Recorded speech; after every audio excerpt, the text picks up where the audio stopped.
समय बहुत बलवान होता है।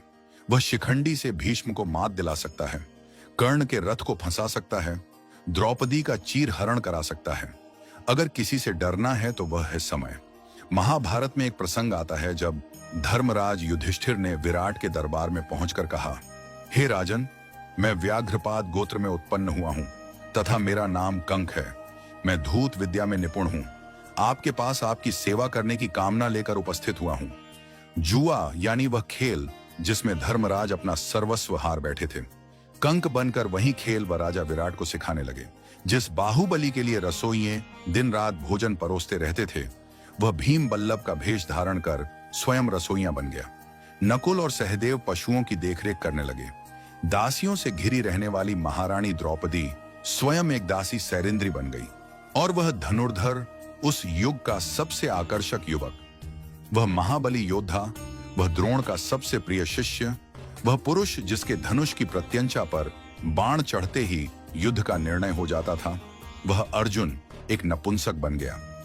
युधिष्ठिर राजा विराट का अपमान सहते रहे। पौरुष के प्रतीक अर्जुन एक नपुंसक सा व्यवहार करते रहे। नकुल और सहदेव पशुओं की देखरेख करते रहे।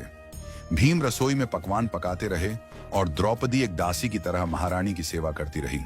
पांडवों के लिए वह अज्ञातवास नहीं था। अज्ञातवास का वह काल उनके लिए अपने परिवार के प्रति अपने समर्पण की पराकाष्ठा थी। वह जिस रूप में रहे, जो अपमान सहते रहे, जिस कठिन दौर से गुजरे, उसके पीछे उनका कोई व्यक्तिगत स्वार्थ नहीं था।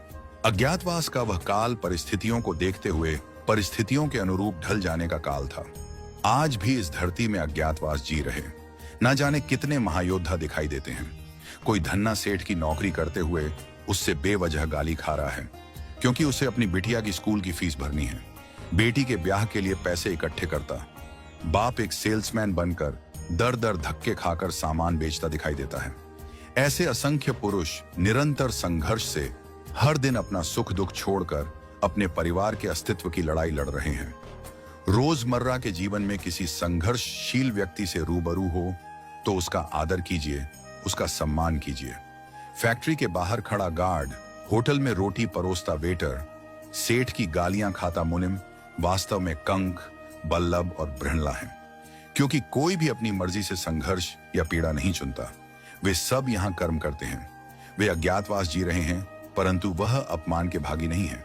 वह प्रशंसा के पात्र हैं। यह उनकी हिम्मत है, उनकी ताकत है, उनका समर्पण है कि विपरीत परिस्थितियों में भी वह डटे हुए हैं। वह कमजोर नहीं हैं।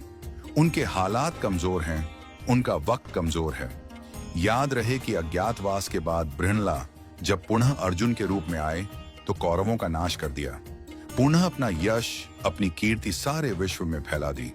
वक्त बदलते वक्त नहीं लगता, इसलिए जिसका वक्त खराब चल रहा हो उसका उपहास और अनादर न करें, उसका सम्मान करें, उसका साथ दें। क्योंकि एक दिन संघर्षशील, कर्मठ, ईमानदारी से प्रयास करने वालों का अज्ञातवास अवश्य समाप्त होगा।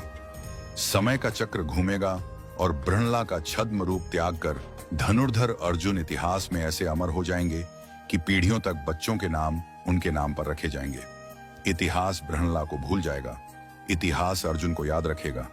हर संघर्षशील, लग्नशील और कर्मठ व्यक्ति में बृहणला को मत देखिए, कंक को मत देखिए, बल्लभ को मत देखिए। हर संघर्षशील व्यक्ति में धनुर्धर अर्जुन को देखिए, धर्मराज युधिष्ठिर और महाबली भीम को देखिए। यही नियति है, यही समय का चक्र है, यही महाभारत की भी सीख है।